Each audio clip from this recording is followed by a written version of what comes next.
Everyone, today's episode is different and one I guarantee you will learn something from. It'll help you in your personal life as well as work. We're joined today by industry expert and leader Christopher Hannegy, a four-time best-selling author, CEO and founder of Social Engineer Inc. And he wrote four main books on the topic of social engineering. Two of them are right here. I've got two others over on my bookshelf, but this is his most recent one, and it is outstanding. The topic came up because you all brought it up. You asked us to dig deeper into social engineering. We received over 400 questions and comments asking us to dig deeper into social engineering and explain more about it. Here's just some of the samples. Hey guys, I had a question. What exactly is social engineering? How can it be stopped? Why is it that so many people keep falling for it? Great questions. So we all understand the phrase social engineering, but it's so overused that nobody really seems to know how to defend against it.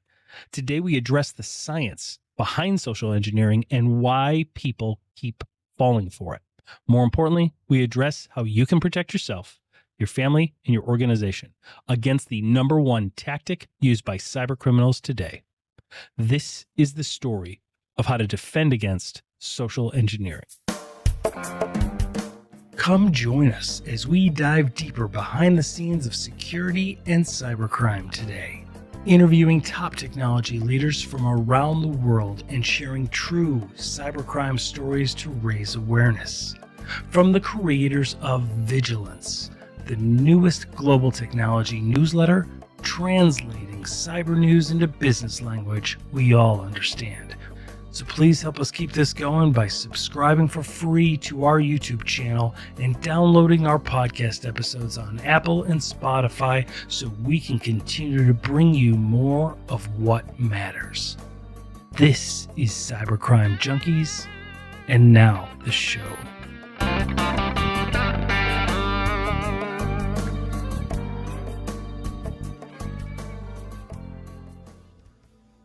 Well, welcome everybody to Cybercrime Junkies. I am your host, David Morrow, and we're excited about today's episode. In the studio today is my always positive co-host, Mark Mosher. Mark, how are you? I'm doing wonderful, David. I'm really excited about this episode. We've got a wealth of knowledge in the studio with us, returning again to bring us some new knowledge, new information on what's going on. Who else do we have in the studio We today? do. Yeah, we also have our counterpart, Logan Potberg, joining us. Logan, welcome, yes, sir. Happy to be here. Second show, and they will only get better going forward. You're a veteran by now. So, no, we're very excited. Christopher Hannegy is with us. So, Christopher Hannegy, and correct me if I'm wrong, but he is the CEO and founder of Social Engineer LLC.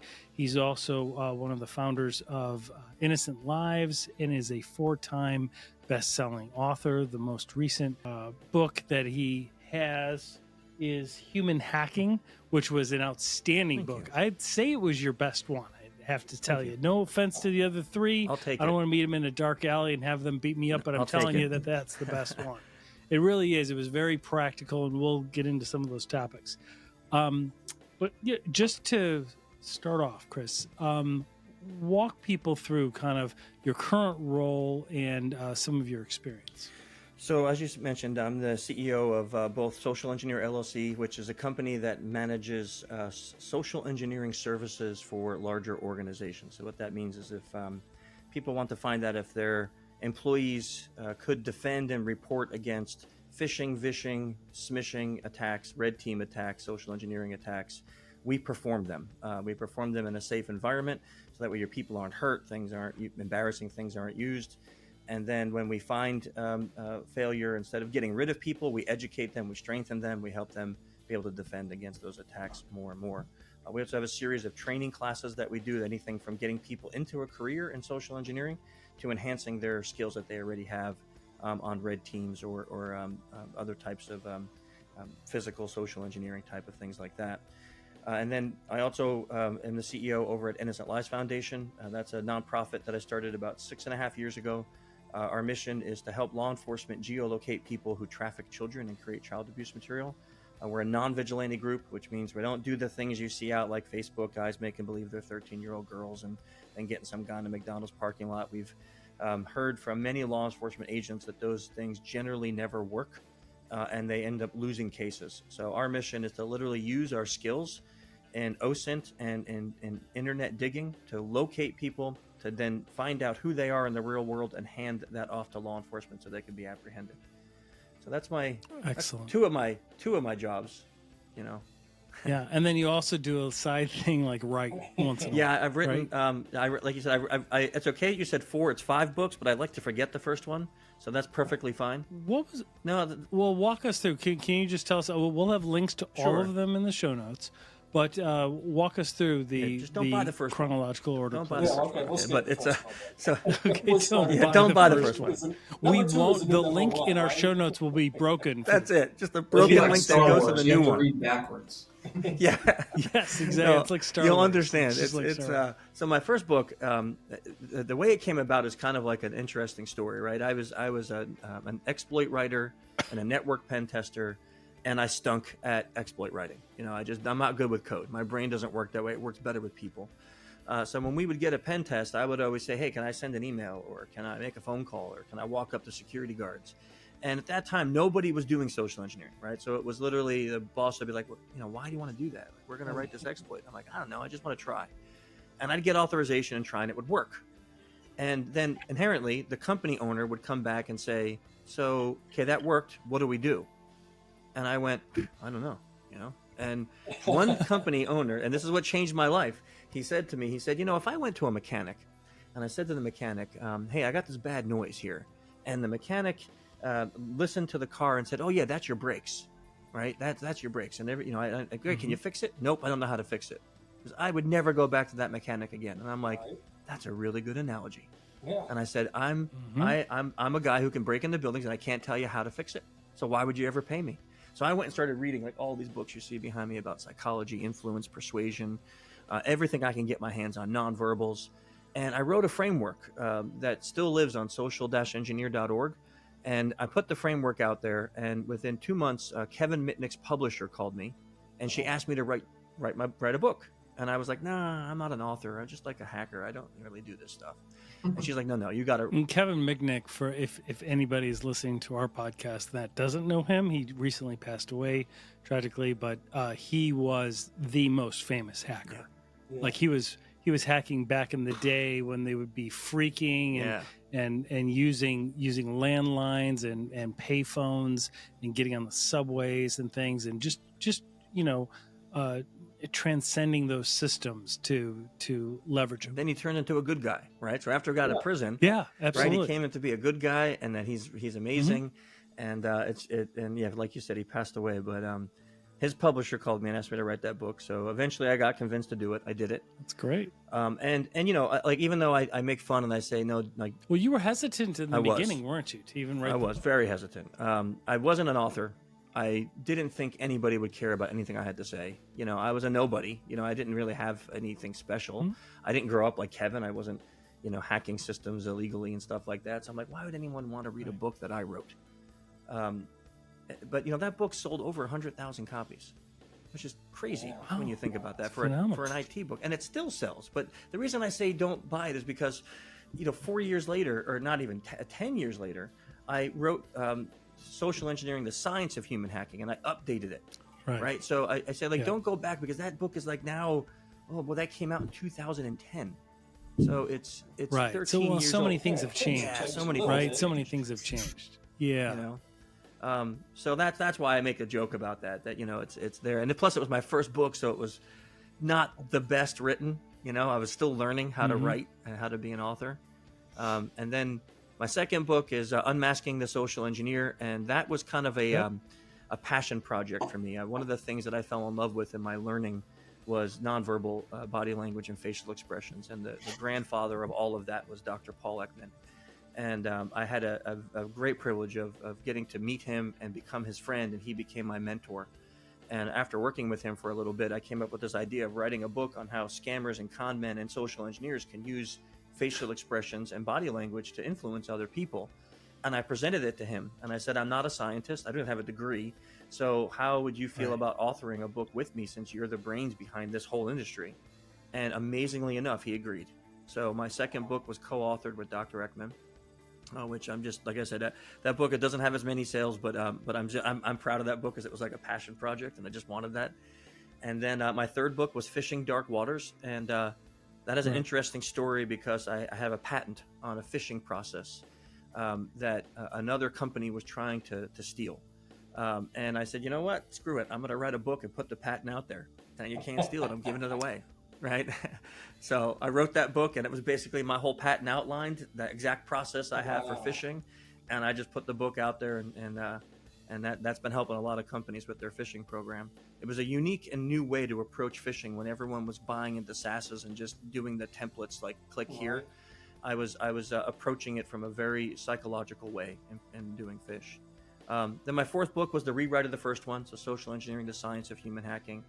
And then my fifth one, as you mentioned, was Human Hacking, Win Friends, Influence People, and Leave Them Better Off for Having Met You. That was after, again, we're going now 12 years of my career. And I realized that you can use these skills every day to do great things. You can use these. Hence the latest Yes. book, right? Yeah, and that was why that one Yeah. came out. It's like, you can use these skills to change people and to influence people in good things. And I thought, why not? I got to write a book about that. So that's how that fifth book came about. It was not really about breaking into buildings or getting into a career. It was about using this with your kids, your wife, your employees, your boss, in an ethical way. Yeah. Right. Well, and you go into the DISC assessment and a lot of that, and that's something that organizations use all over. And our organization even uses it. It's just a way of communicating. Can you walk us through kind of the understanding of what DISC is and why it's so important? So if we go way back in the day, there was a very, very popular psychiatrist and inventor, a lawyer. This guy had like so many degrees from Harvard, it wasn't even funny. His name is William Marston.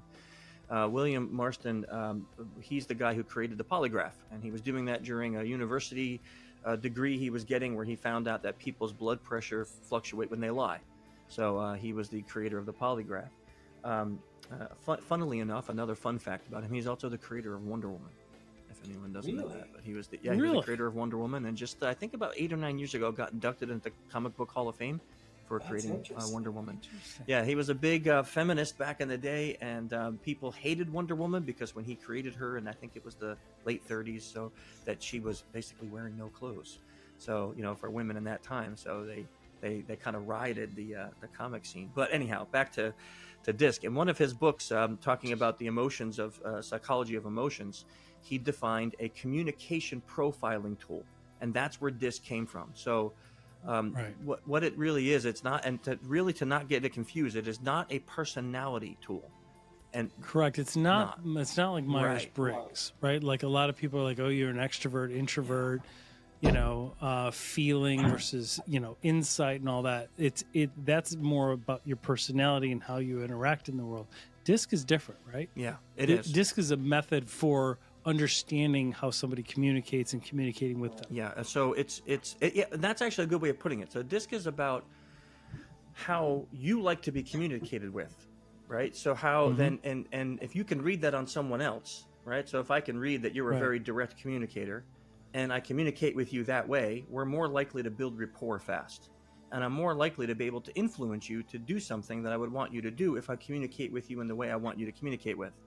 I have a great story about this where I kind of made a rule in my company about something. I can't even remember what it was, but I made this rule in this company about something for the Vishing team.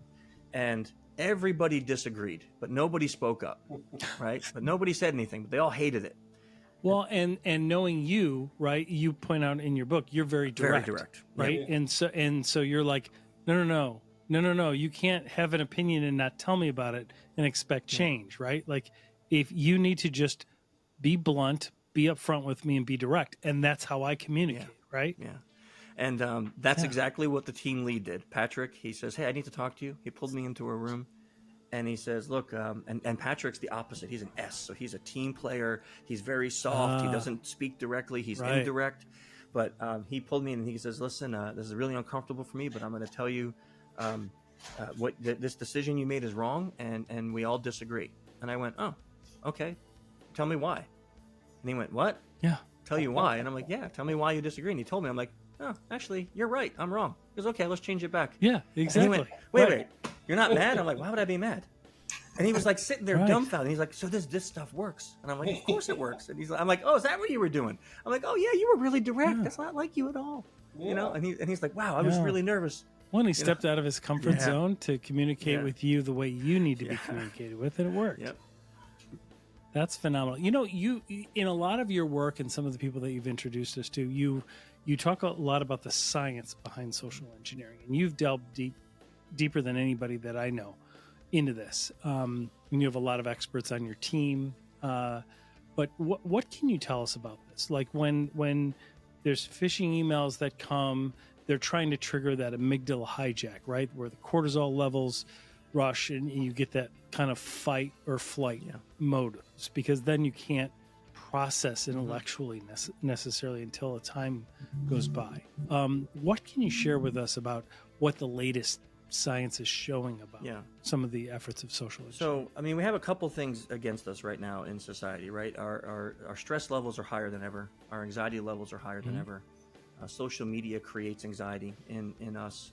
We're seeing constant bad news, right? You can't turn the TV on; it's bad news all the time. Financial, political, wars, everything, right? So that first, we got to take into effect that is a big deal. Even though we're in a financial crisis, so what we hear, people are busier than ever, working more hours than they've ever worked. I think America has taken over Japan in the longest work hours for the first time in history in the last few years. And the least amount of vacations, right? So let's tack that on. Now we talk about the bad actors, threat actors, who are using AI. They're using all the most advanced techniques. They're using everything that they can possibly use, and they're generating attacks that are so realistic and so good. Now you get this attack in, and what happens in our brain? Well, we have these little pieces of gray matter in our brain called the amygdala. They're little walnut-sized pieces of gray matter, and their whole purpose is to create physiological and psychological change when external stimuli comes into one of our senses. And they do that before our brain kicks in as a survival mechanism. So if you think about this, Right, and this goes back to the day, right? I didn't mean to interrupt. No, it's you, fine. But this is like genetic back in the this day. is the way. when This is we the way were, we're like in a cave, and like a woolly mammoth was attacking us. So even before our brain could kick in and process it, we would know to run or hide or protect. Yeah, this is definitely right? by design, right? Because here's like you got this Right. thing. Like, let's make believe you're deathly afraid of snakes. So you walk out Right. into your yard, and out of the corner of your eye, what you see, you perceive to be a snake, a long black thing. Your body will do a whole bunch of things. It will open its eyes, it will gasp for air, and it will reel back like this. Now, what has just happened is when opening your eyes, it's taking in everything around you, right? So that way you're preparing for fight or flight. With the freeze, the first F, and the jolt, you're releasing adrenaline into your bloodstream. And by gasping for air, you're oxygenating your bloodstream. Now, all of that has happened before you're literally about 150 milliseconds before your visual cortices even are active. Now, all of a sudden, you look down and you see it's the garden hose, and you go, silly, and you go on with your day, nothing. But if you look down and you see it's a snake, your body has now been prepared physiologically for fight or flight, right? So what science has found is that in that moment, when you have that reaction, that what they call an amygdala hijack, your brain puts all of its energy into the limbic center, and it does not, the frontal cortex is shut down. It's just shut down. Right. And the frontal cortex is the part of our brain that can have vast amounts of data logic. and rational Yes. thought and recall all of the training that we've had, and to say, etc. is it real that but the that's IRS shut is going to down arrest me? during amygdala Right? hijack. Yeah. Right. Right. I mean, it's yeah, shut it's down. shut down. It's dark. Actually, with fMRI helmets on, you sit there and you could see clearly that the frontal cortex is dark, and that limbic system is all lit up. So, you know, in essence, it's a really bad time to make critical decisions. But if you think about it, this is exactly what the threat actors are doing. They're saying, hey, I'm a vendor. You haven't paid me. I'm not shipping this stuff out unless you do a wire transfer right now. And this guy, And everybody sees their boss, like in their I'm mind, they getting see their fired. boss yelling at Right. them. They think they're getting I failed fired, my all of this, job. and so they Right. want to act Oh, on man, it. it's- Yeah. So we have to Right. then show them the garden hose essentially, to bring it back I to, love that. to Yeah, your story, you know, basically. like that's where Yeah, it has to click. It's like, oh, that's a it's a garden great hose, point. silly hacker, but We should walk around with a garden hose in our sessions now. you're onto something. I love it. That's great. Yeah, I'm gonna use that analogy. You know, like you know how in the I Matrix he like said that. there is no spoon. I'm gonna be like there is no snake. No. I like that. I like that. That's really But good. you know, yeah, it's that's a good analogy, Logan, because it is like, and once what the main guy who did research on this, his name is Dr. Daniel Goleman, and in his book, when he wrote about amygdala hijacking, he said that what is needed is non-emotional time, so time when you're not hijacked. It could be as short as 5 seconds, but that short time is what your brain needs to return back to critical thinking, right? So it's So when I follow this through, then the bulk of successful phishing email attacks, successful social engineering could be avoided if people paused, So this is what I always tell right? people, right? Exactly what you said. I mean, are we getting to the point where literally if you pause, you can eliminate major data breaches? Yes and no. Yes and no. Yeah. So it's Okay. not just a pause, because it's a pause with the time to actually critically think, right? Like here, Right. you know. Correct. So the problem with that is the challenge. Let me use that word. The challenge with that is that you have people on the other end of the phone saying like, I'm not doing the shipment. You're not going to get the products. You know, if or you know that. And this has happened, sadly. I mean, we laugh at this, but those messages that pop up that say we found child porn on your computer, the FBI is heading to your house to arrest you. Right. There's a sad case where a man committed suicide because man. he was worried that he was going to get arrested, and he was an illegal immigrant here, and he thought he was going to get deported, so he killed himself and his son because of that message. Gosh. Right? So, like, you know, there are some horrific things that happen when your amygdala is hijacked. So, yes, the answer is a pause, but it's almost like for corporations, how do we effectively enforce that?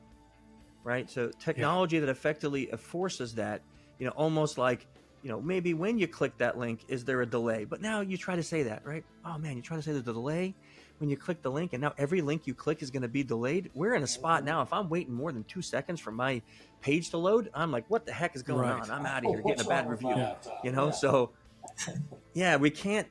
We're not going to be in a time like the answers to fix the problem aren't reasonable and still conducting business in this day and age, and that's the problem, Right. Yep. right? Makes sense.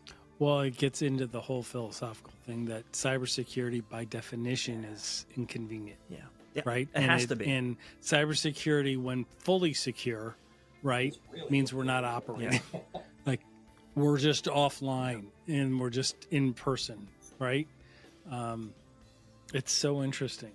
You know, you've shared with us. You know, we've seen some of the most interesting data breaches in the past year that we have in a long time, and it was like the Wild West looking at some of these things, the MGM, the Caesars breach, and you see some of these social engineering groups like Scattered Spider.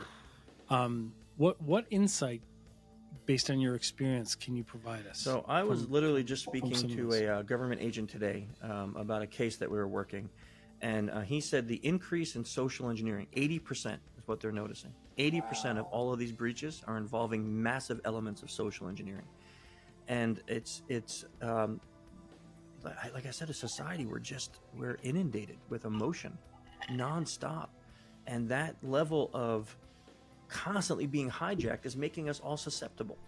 And you know, there used to be a rule, like they never, like threat groups, ransomware groups never went after hospitals, especially children's hospitals. Now there's one Right. that's all they target. That's all they target. The whole Yep. ransomware group just targets hospitals, and especially children's hospitals, because that data is worth so much.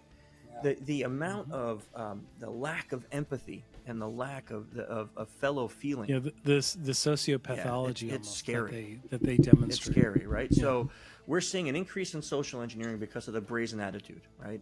We're seeing that it works because I think, especially after COVID, man, we want to connect with people. We think about the increase in romance attacks, right? Romance scams. Yeah. I mean, they work. Why? They work because we want a connection, right? And they're using Right. genius methods. They're trolling Facebook for the woman who just lost her husband of 40 years, and then starting a slow roll relationship that turns into a, you know, it's just you read it and you're like, oh my gosh, it just kills me. It's so.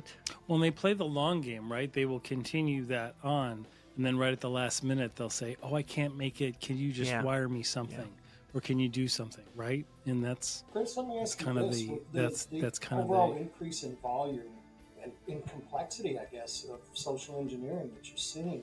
Does AI play a part in that, or are they leveraging AI in any way for this complexity and increase? They are. So we're seeing AI in a couple different areas. One, we actually found a Vishing group that was using AI-based voice changers to take away their accents, so they have American accents now, right? That was a big one. Yeah. They actually have a version called Fraud GPT, which they sell for only about $1,800 a month. You can get it on the dark web, and it's a full AI system it's actually amazing. I mean, it will write exploit code. It will go and hack a website. It will create phishing emails and then track those phishing emails. And they're also using. I was just at a conference in Spain, and one of the things I heard from a Japanese law enforcement agent there is that for the longest time they didn't see a lot of phishing attacks in Japan because his answer was Russians don't speak Japanese. But now that AI has gotten so good at translating, they're seeing a massive increase in phishing emails in Japan because now they look like actual Japanese. Wow. So it's kind of one of those things where AI, we're seeing it and it's advancing so fast that I don't think we're ready for what's coming in 2024. I really don't. well, and some of the larger attacks, it seems there's well, let's go over some of the common social engineering types. We have phishing, right, which is the blasting out of with 20,000 emails, At hopefully least. with the skill of getting somebody to click on a link or download a document and open it up within those emails. Spear phishing, right, which is geared toward one organization, maybe carbon copying coworkers and things, correct? Yep. And then quishing is That's a new one. very, very, very kind of a newer one, right? Where they're putting in QR codes, which I still don't really understand because they put a QR code in an email wanting you to use your phone to scan that. Or they put a QR and code then- on something else, like a Right. like a billboard or something, and you just walk by and scan it. Right. And then what does that give the threat actors access to your phone? Yeah, I mean, a lot of times it's downloading an app, installing something that you shouldn't install, sending you to a malicious website, those kinds of things. I mean, think about it. When COVID broke, we got used to using our phones for all. I mean, how many times you go into a restaurant? There's no more paper menus. Right. It's all a QR code on the table. You're scanning it. So we've been trained to just trust them, and we just start scanning them. Right. Yeah, that's a good point. Right. Yeah. And they're so easy to do because you can take a malicious URL and just go to a QR generator and say generate a QR code, and boom, there you have it. You can use that image in anything. Anything, right? Yes. Right. And then MFA fatigue is one that's been very, very popular. Well, that was seen. That was and that was in Twitter. Which one was that? It was the Cisco one. Cisco, we saw MFA fatigue. Yeah. And Uber, I think. Yeah. The Uber breach where they kept, so basically they got the credentials from the dark web from another breach because they probably used the same password or something, right? And they were trying to log in, but it was sending a notification through the through the authenticator, right? And they just kept doing it over and over and over again. And then they got the person, the internal person, to get on like a WhatsApp channel or something. And then from there they were like, hey, this is your IT department. Can you please approve this? We're doing some test or whatever they said. And then he went and he approved it. And then from there they launched the breach. There's so many elements of issues there. But that's kind of common, right? I mean, it's more just constant barrage of notifications. Yep. And then we have vishing, which is voice phishing. Right. We have smishing, which is SMS phishing. The texting, right? And then we have impersonation, AI, which phishing, now that you mentioned that fraud GPT and the voice corrector, and that vishing is In 2024, is there an outlook that there may be an increase in vishing because of tools and resources just like that? Oh yeah, yeah. I mean, Yeah. so the FCC's reported a 550% increase in vishing in the last 12 months. Whoa. So I don't see it ending. I mean, you think about this: they could set up call centers in foreign countries for next to nothing. Right. And if you have a win, right there, we found an ad on the dark web for a client of ours. I won't say any names, but they were offering this malicious group was offering $30,000 per compromised record, and they wanted a female visher. So you get the target list. They'll give you the target list. If you were successful at compromising one of their accounts, you get $30,000. Wow. Yeah. So I mean, like if you're down and out, you're sitting here, you got no job, the economy's looking like garbage, and now someone offers you, you can make a few phone calls a month and have a couple accounts, and you can make $60K a month, $100K a month. Yeah, that's big. That's big money and a huge change in their in their lifestyle. Or even if you're in a part of the world where it's basically decriminalized. Yeah, yeah. Right? I mean, that's... we uncovered a group in the country of Georgia, and we reported it, and they basically were like, yeah, okay. Yeah. Okay. Well, I mean, when you look at some of the cybercrime gangs. Yeah, they were like, yeah, whatever. Yeah. Like, and actually, one guy even said to me, you Americans are rich, it's fine. I'm like, oh my gosh. Yeah, that's kind of the presumption. And then they when we look at some of the cybercrime gangs, like some of the leading gangs like Black Cat and Lockbit, I mean, their programs are designed not to work on certain languages, right? Because they know so long as they don't hit those entities, they're not going to get, reprimanded or law enforcement breathing down their neck. Yeah, unbelievable. It is. Unbelievable.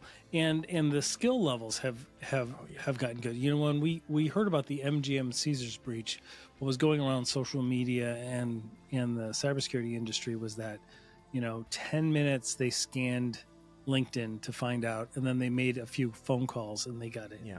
Was it really that? Is it really that simple? So no, I mean, from our understanding, they probably there's quite a bit of OSINT. Yeah, they spent a lot of right? time in that network, probably for months to maybe a year before they started the attack, because they had to find the flaw in Okta, right? Then they had to buy the exploit, find someone and buy it, right? And then they did OSINT on their targets, which probably was weeks, if not more, of OSINT. Found the right person that had the right privileges to do the installation, targeted that person, and then made the call to that person. So it's overly simplistic when they say it was only a 10-minute phone call. Yes, at the end of that. Right. But that probably was anywhere from 6 to 8 months worth of work that led to that 10-minute phone call. So at the end of the day, was it social engineering for the win? Yes, it was. But it wasn't like they just picked up a phone, called Fred over in IT and went, hey, install this, and he installed it, and they won in 10 minutes. There was a lot of work in that. This was organized crime, long game. Yeah. It was organized crime, the long game, with the last, the touchdown move was social engineering. 100%. Basically. That's so interesting. Yeah, makes perfect sense. Yeah, makes and we're seeing more and more of that from ransomware groups, where they're finding the way in, but then they're utilizing SE to in the cyber kill chain. When you look at that exploitation part, they're using social engineering as that piece to get the actual exploit delivered. The delivery mechanism is social engineering, right? So we're seeing just more and more of that, because why work your butt off to try to find a hole in the network when I can get a trusted person to install it for me? Right? So I can work hard to do that, or I can get you to do the installation for me, and that just seems so much easier. Well, I break down the door if all I got to do is knock. Exactly. Right. Well, that begs this question. So about a year ago or so, the FBI issued an alert about Deepfake and how people were applying for remote jobs in the United States, hundreds of them, getting those jobs. They were using a deepfake technology, right? So they were impersonating someone else, and then they would get access, they would get hired, they would be onboarding, What's the first thing and then they would be giving them access to their systems. So, like, is that the next evolution, or how common is that? I don't know if it's a next evolution, but I think we're going to see more and more occurring with deepfakes because the technology has gotten so good, right? You go back even a couple years, and you're like, oh, I can tell the difference between that neck and that head, you know? Right. And now it's to the point where, like, one of the things that we're working as cases in ILF is they started doing deepfake pornography of teenagers and embarrassing them, using them as part of an exploitation. Right, so taking young girls and usually putting them on some sex act and then saying they're going to release this on the school's website if they don't do X, Y, or Z. And the technology is so good that they actually have a program out there now that you can just put a clothed picture of someone in this program and it will tell you probably what they look like naked. So the deep fake will actually be as close to possible. And, you know, we're talking about sizes and shapes and things like that because of what they can see through clothes. So the deepfake technology has gotten very advanced, and you know, besides the exploitive nature of that from a sexual standpoint, I worry about how this could be affected from a political standpoint too, in war, right? I mean, you know, you see an image of Putin out there saying, "I'm about to hit the button and launch World War III," and if it's believable enough, what happens? And to explain what you can do within your control to bolster your defense. Yeah, and I think, and you know, when people say that, and I like what your message, because what I usually say to people is, how can you defend against something that you don't know exists? Right? If you don't know a ninja exists, you can't possibly defend against it, right? So I can't, you know, I remember when I first moved down south here to Florida, I had to learn what all the different bugs were to learn how to defend against them, right? I didn't know how many dang insects existed down here. Yeah, and they're huge, right? And not all of them are dangerous, but you got to learn which ones can kill you, and those are the ones I want dead, right? So I tell people that analogy because I'm like, how do you know how to protect against, like, if you never heard of quishing, you go, what's quishing? Like, what the heck? Is that a new type of toy? Like, what is, like, what? You know, you don't even know what it is. So how do you defend against it, right? And how do you defend against vishing if you don't even know what it looks like? So people have to know that these things exist. It's like modus operandi. I mean, it's very similar to traditional law enforcement. And that is, you have to understand modus operandi. If somebody's breaking in your house or somebody's breaking in neighborhood homes every Wednesday morning between 4 and 6 a.m. through the laundry room window, then why are you focused on your front door? Right? Like, why are you focused on your front door on Saturday night? Like, you're spending your resources on the wrong thing, right? Like, how about Wednesdays having some light or some cameras over by the laundry room window? Because that tends to be what the modus operandi is, right? Yep, that's a good point. So, that's crazy.